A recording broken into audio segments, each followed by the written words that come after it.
अस्सलाम वालेकुम दोस्तों, उम्मीद करता हूँ आप सब खैरियत से होंगे।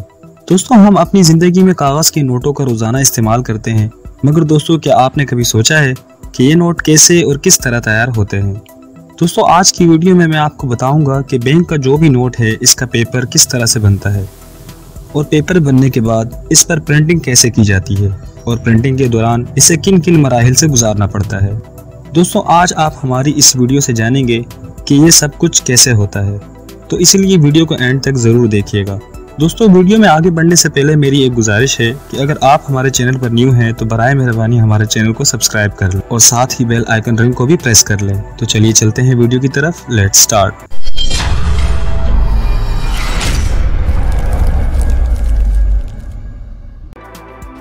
दोस्तों, सबसे पहले हम बात करेंगे कि बैंक नोट कैसे बनते हैं। दोस्तों, बैंक नोट का कागज़ बनाने के लिए बहुत बड़ी बड़ी कॉटन की गाड़ियों को एक जगह इकट्ठा किया जाता है और फिर इस कॉटन को निकालकर छोटे छोटे हिस्सों में अच्छी तरीके से काट कर मिक्स किया जाता है, जैसा कि आप इस वक्त स्क्रीन पर देख रहे होंगे। दोस्तों, इसको मिक्स करने के बाद कॉटन को एक बहुत बड़े ड्रम में डाल दिया जाता है। फिर कॉटन को पानी में अच्छी तरह मिक्स किया जाता है। दोस्तों, इसके बाद इसको रोलर में डाला जाता है। ये रोलर इस मिक्सर को बहुत ज़्यादा दबा दबा के बारीक कागज़ बना देता है। दोस्तों, इस अमल को कई दफ़ा रिपीट किया जाता है ताकि इसमें से इजाफी पानी जो है वो निकल जाए। दोस्तों, पेपर की शीट तैयार होने के बाद फिर इसमें वाटर मार्क डाला जाता है। दोस्तों, आप इन नोट्स की बाईं तरफ कायदे-आज़म की तस्वीर और वाटर मार्क देख सकते हैं।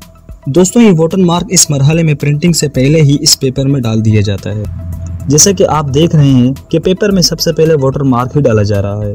दोस्तों, पूरे पेपर रूलर पर वाटर मार्क डालने के बाद इसको रोल किया जाता है और फिर इस रोल में से टेस्ट के लिए थोड़ा सा पेपर का टुकड़ा लिया जाता है और फिर इसकी क्वालिटी को टेस्ट किया जाता है और क्वालिटी चेकर इसको कई बार चेक करता है कि कहीं गलती तो नहीं हुई। दोस्तों, इसके बाद इस रोल को 3 छोटे छोटे हिस्सों में काट लिया जाता है।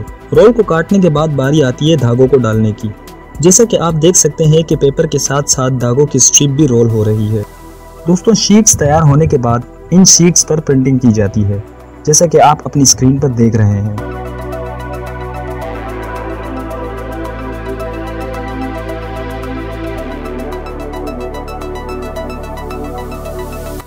और फिर जो आखिरी अमल है प्रिंटिंग का, इसे इंटेग्लियो प्रिंटिंग कहते हैं। इंटेग्लियो प्रिंटिंग में नोट के ऊपर टेक्सचर यानी उभरी हुई प्रिंटिंग की जाती है। दोस्तों, जिससे आप जब नोट के ऊपर हाथ फेरते हैं तो ये जगह जगह उभरी हुई होती है, जैसे कि आप नोट की लेफ्ट और राइट साइड पर उभरी हुई लाइंस को देख सकते हैं।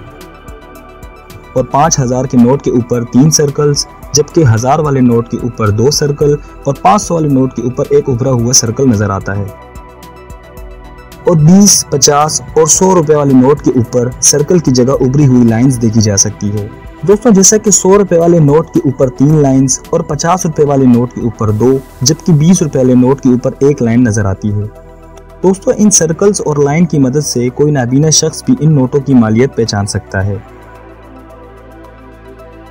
और इसके बाद नोट की छपाई का काम यहीं पर मुकम्मल हो जाता है। दोस्तों, नोट की गिनती और कटिंग होने के बाद इन तमाम नोटों को बॉक्सेस में पैक कर दिया जाता है। दोस्तों, जैसे कि मैंने आपको बताया कि नोटों को कैसे छापा जाता है, इसी तरह तमाम पाकिस्तानी नोटों को छापा जाता है। दोस्तों, अगर वीडियो पसंद आई हो तो वीडियो को लाइक करें और दोस्तों के साथ भी शेयर कर दें। आज के लिए इतना ही। अगली वीडियो तक के लिए अल्लाह निगहबान।